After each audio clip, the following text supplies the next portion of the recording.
Welcome back. The onStartCommand method is a crucial part of the Android service lifecycle. It's called when a client, such as an activity or another service, starts the service using the startService method. Inside the onStartCommand method, you would typically include the logic for handling the start command. This might involve initializing resources, performing background tasks, or responding to instructions provided through the intent.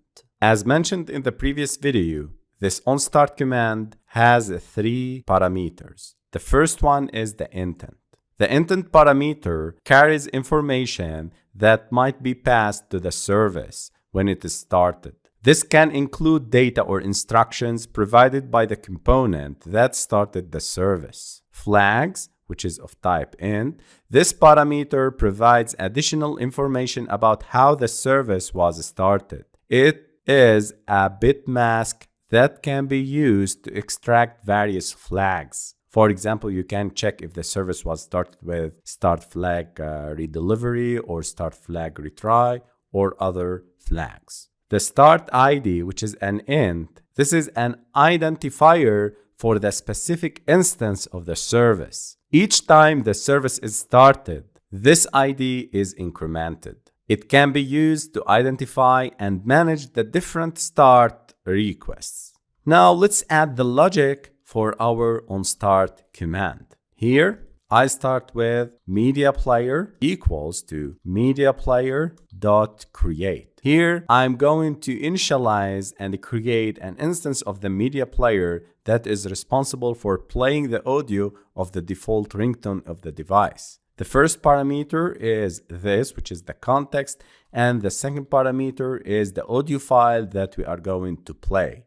And to access the default system ringtone, we need to use settings, which is this class, Alt plus Enter to import it, and make sure that you import settings class from android.provider, settings.system.default ringtone URI. Here I am accessing the default ringtone of the device. Now we need to play the ringtone audio on loop, which is continuously. So media player dot set looping or is looping. Here I'm looping it to make it continuously. And to start the media player, I'll call media player dot start function. This is the logic that we need to add inside the onStartCommand method. Here we created and initialized the media player. Here I am setting the media player to repeat ringtone, media player.start, and return start sticky. Start sticky is the service return type, which is of type int. That indicates that the service should be restarted by the system if it gets terminated. And it should try to redeliver the last intent that was used to start the service. I need to override another method, which is onDestroy. And onDestroy, we talked about this callback method in the Android Lifecycle method. Here I am calling it to force the media player to stop when we destroy the application. Let's move to the main activity. I'll initialize the widgets, which are 2 buttons.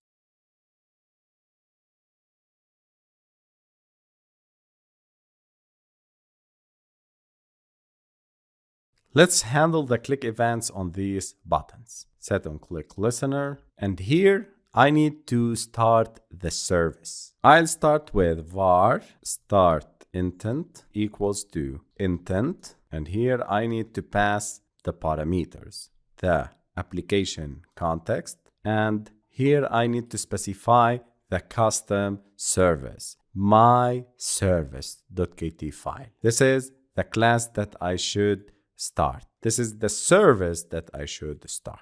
So here, my service.class.java. Here I am referring and telling Android to start the service, my service, when using intents. An intent is a messaging object used to request an action from another component of the Android system, such as starting a service. The intent constructor is called with two parameters. The first parameter is application context, used to obtain the application context, and the second parameter is the class of the service to be started. In this case, my service class. Then I need to call the startService method, and I need to pass startService int. This method, startService, starts the service specified by the intent. The startService method is used to initiate the execution of a service. It doesn't bind to the service.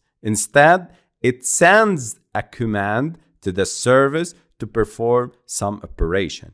Here, I am passing startService intent to the service to execute it. And as mentioned before, we pass an intent here as a first parameter to execute this myStartService and call this function onStartCommand.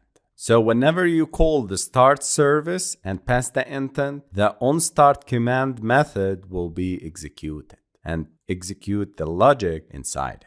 The last step is to add inside the manifest and inside the application tag, the service tag. So every service, every component in Android, you should create an Android manifest tag for it.